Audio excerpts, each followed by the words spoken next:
Ladies and gentlemen, welcome to the November Q&A video. In case you didn't know, or maybe you're new around here, this is a monthly series that we do. It kind of gives us the opportunity to stop, slow down, smell the roses, and talk to each other. And I feel like this is important because of how fast-paced the nature of this channel is, with wrestling evolving pretty much every single week, and with me uploading every single day. It's nice to have this video series that allows us to just sort of communicate with one another. Now, I did gather these questions from X like I do every single month. So if you want to have your question featured in next month's Q&A, make sure that you follow me on X, okay? I'll put the link in the description for you. It's always in there. Actually, all of my socials are down there. And as always, don't forget to subscribe to this channel, ring the bell for notifications. If you're a wrestling fan, I am confident that you're going to fall in love with his YouTube channel because we always upload daily wrestling content. And before anybody brings it up, I'm aware that I'm wearing the same thing as I was in the previous video, but the thing is, I'm traveling right now, so I'm actually pre-recording a handful of videos for you because I made the terrible decision to do daily videos, so I have to do this if I ever want to take some time off. But yeah, it's not because I'm dirty or don't shower, it's because I'm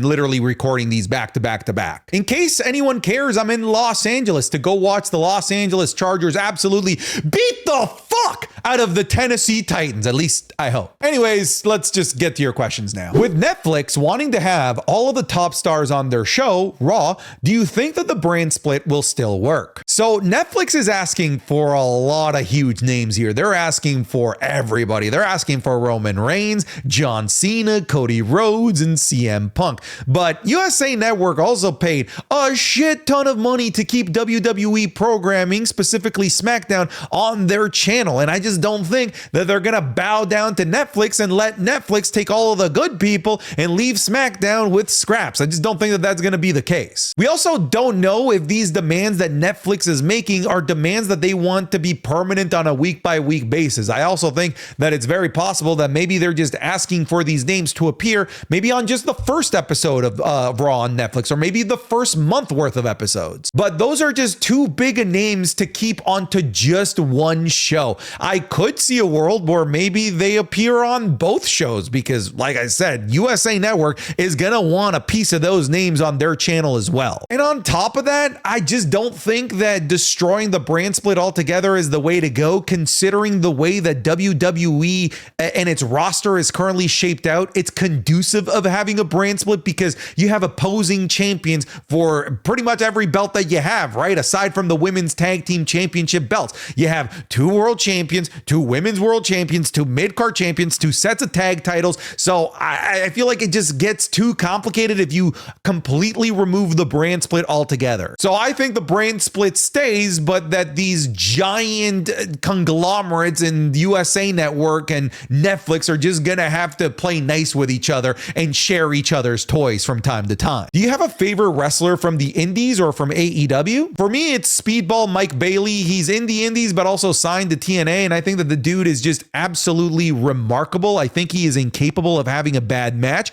and he has a moveset that's very unique to him and a just cadence of his moves and his fighting stance that's really unique to him that makes him stand out in my eyes. So I'm gonna give the shout out to Speedball Mike Bailey. What is one video game that you would love to see be done in a live action adaptation? For me, it's easy. I'm gonna go with Metal Gear Solid. I love Metal Gear Solid. It's my favorite video game series. I played every single Metal Gear Solid far too much. Metal Gear Solid 1, I could literally recite it to you word for word from beginning to end. I absolutely no-lifed Metal Gear Solid 1. But I love the action nature and the political nature of Metal Gear Solid, and I think it's a really easy transition to do Metal Gear Solid in a live-action adaptation. There are some supernatural things in Metal Gear, but not enough and not so over-the-top supernatural where you can't do it in a live-action adaptation. Can you throw cheeks to Jey Uso's theme?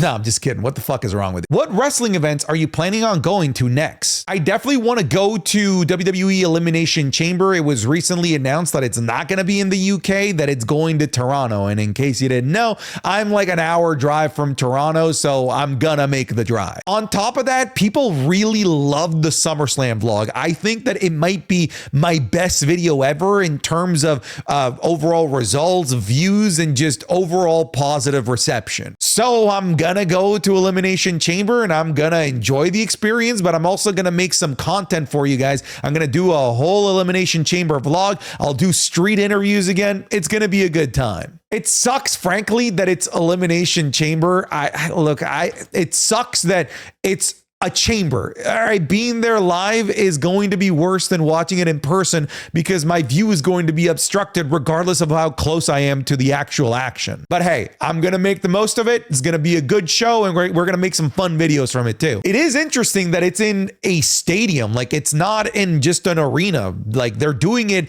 where the Blue Jays play, the Sky Dome or the Rogers Center, whatever it is that you want to call it. It used to be called the Sky Dome. Anyways, I digress. This is a big stadium, all right? So, they better bring an awesome card to fill up the Sky Dome because I'm having a tough time visualizing them filling up that stadium for Elimination Chamber. Now that TikTok has banned you, are you going to post your reactions on Instagram like some other creators are doing? Yeah, so in case you didn't know, my big page on TikTok was terminated. There were some copyright issues, some by WWE, some by an organization claiming that they represented WWE. Either way, poof, it's gone, which sucks, mostly because there were some awesome reactions from shows that I wanted to be able to go back and experience again, like my WrestleMania 40 reactions. Those are just now gone, which that really sucks. That to me is the reason why I'm bummed about it, because I wasn't making a dime off of TikTok. Like, the videos on TikTok that I uploaded, even though they got tons of views, they weren't monetized. But yes, I am posting on Instagram. In case you didn't know, the link to the Instagram will be down in the description, but I have multiple TikTok pages, so I'm still going to be posting on TikTok too. But the primary home is going to be Instagram, considering TikTok's going to be banned in the biggest market that I have, the United States of America, in mid-January anyway. So I'm making the transition full-time to Instagram, basically starting now. What are your thoughts on NXT 2300? I was there in person for it, and being a part of the crowd for a big moment was incredible. I hope that they do it every year. I feel like they should go to this arena every single year, and this should be a borderline PLE experience. One of the things that NXT likes to do is to use old PLE names, especially from the WCW days like Great American Bash, Halloween Havoc, etc. They should bring back an old WWE PLE, One Night Stand, and do it in the ECW arena every single year and have hardcore matches every single year. I also really like when NXT actually travels and we go to different arenas and we get different fan bases, because NXT, look, it's not just a tiny little developmental system anymore. Like,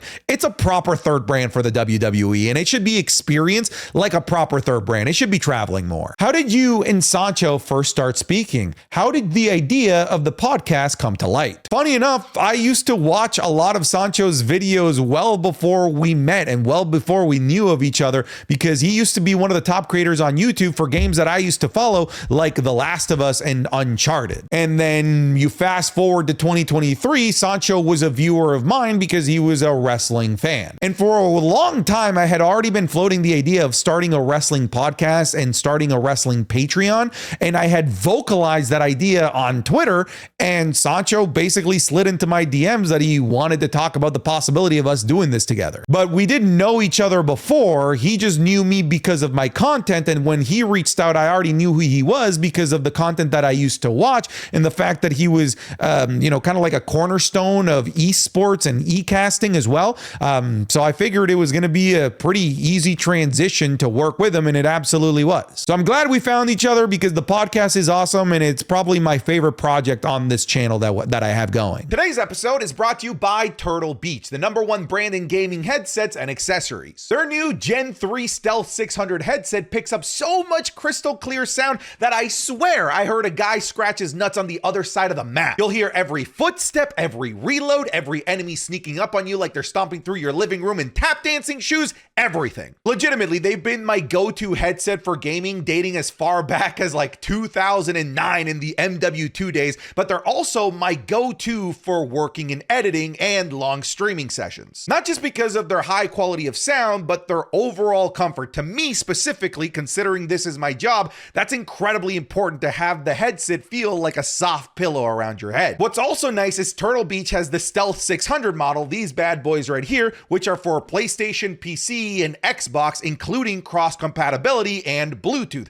So that means one headset for all of your systems. So I can easily go from working on my PC, doing some boring editing, to ripping on my PS5 if I wanted to. They're also like the only wireless headsets that I've used that doesn't die after 12 hours. These bad boys right here, the Stealth 600s, they go up to like 80 hours. Whether you're a casual gamer or you're one of those fellas that hasn't touched grass in weeks, Turtle Beach is the right headset for you. So folks, get the ultimate immersive gaming experience with Turtle Beach today. For a limited time only, head to turtlebeach.com and use code Santi for 10% off your entire order. That's 10% off of your entire order when you use code Santi at turtlebeach.com. Thank you to Turtle Beach for sponsoring this video. Now back to the video. Everyone is asking about Nakamura about to be released. What are your thoughts? Honestly, I love Nakamura, but WWE doesn't give him TV time or storylines. I prefer to actually see him work anywhere else than just being there existing in a roster. You and I entirely agree with each other. I love Nakamura. I truly think that Nakamura is fantastic. But if you're not going to use him, if you're just going to keep him on the shelf and keep him away from fans where he should absolutely be in front of, then let him go and let him do his thing wherever it is that he wants to, whether it's going back to New Japan, maybe he signs with AEW, who knows? But Nakamura should not be hidden away somewhere in a storage center. Nakamura needs to be front and center, entertaining wrestling fans. And this is why we need healthy wrestling organizations that aren't called the WWE. I like the fact that if Nakamura were to get let go, that he's got options in North America if he wants to. If he wants to go to Japan, there's organizations over there that would be a perfectly viable option for his career.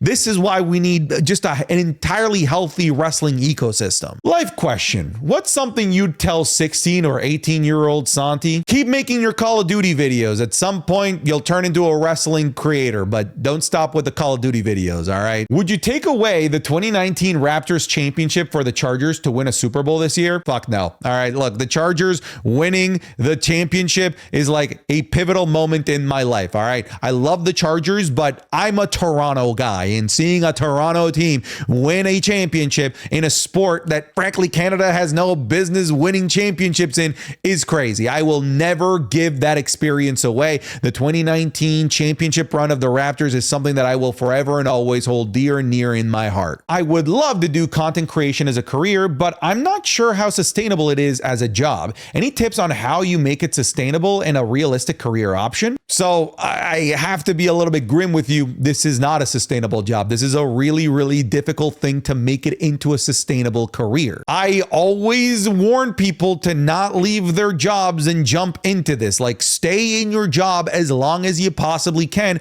even if you start making full-time income online, because full-time income could disappear just like that.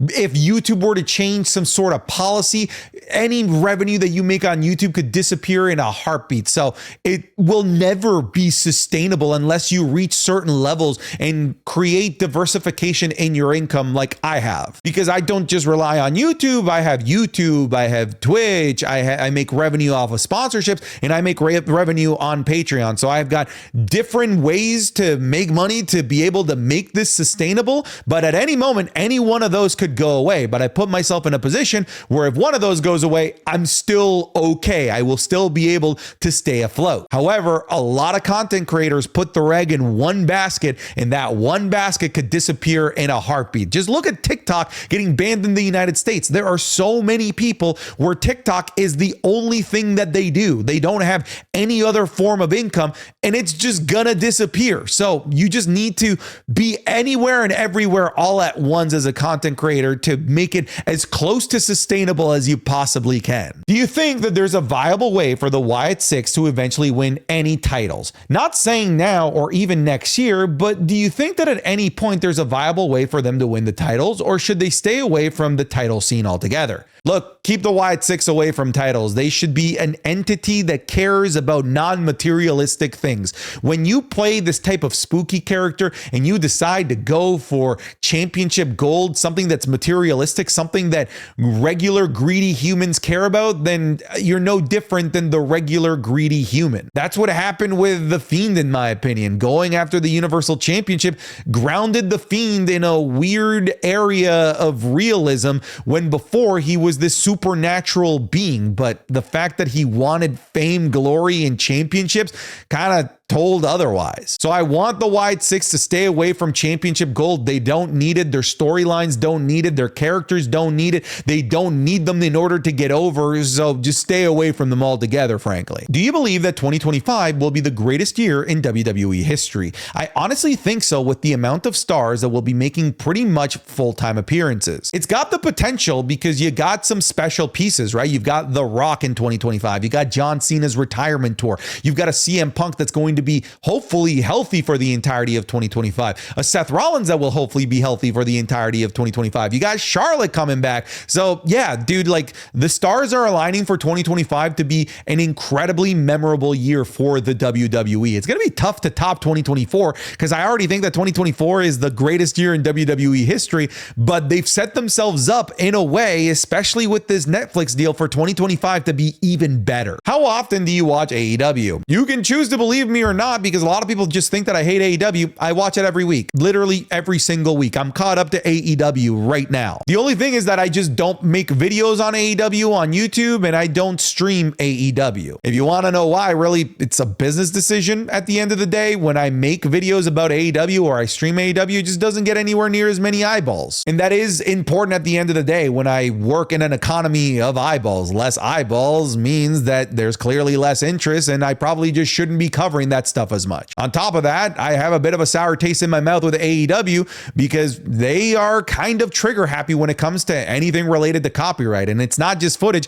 They've copyrighted people on literally using pictures of their stuff. So yeah, I love AEW. I watch it every single week. And just because I don't cover AEW, that shouldn't be a reflection of what you think I think about AEW. What are your predictions for your Spotify Wrapped? Well, because of my Twitch stream being brain rotted to the core, it's almost certainly going to be Solo Sikoa's theme, because anytime I go to the bathroom, they're like, play the wah wah wah wah songs. I'm like, all right, there you go, wah wah wah wah wah wah, and I leave them playing, you know, the Solo Sikoa entrance theme.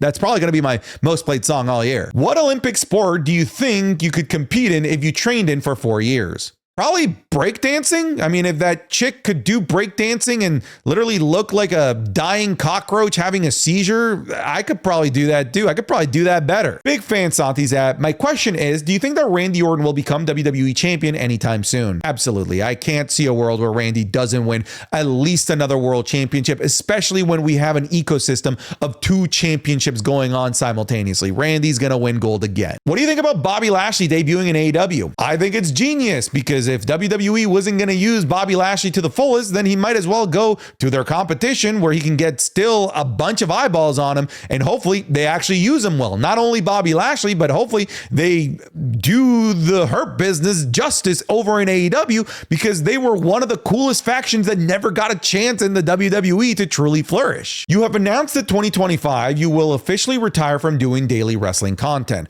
What are you planning on doing while we don't see you daily? I will be chilling.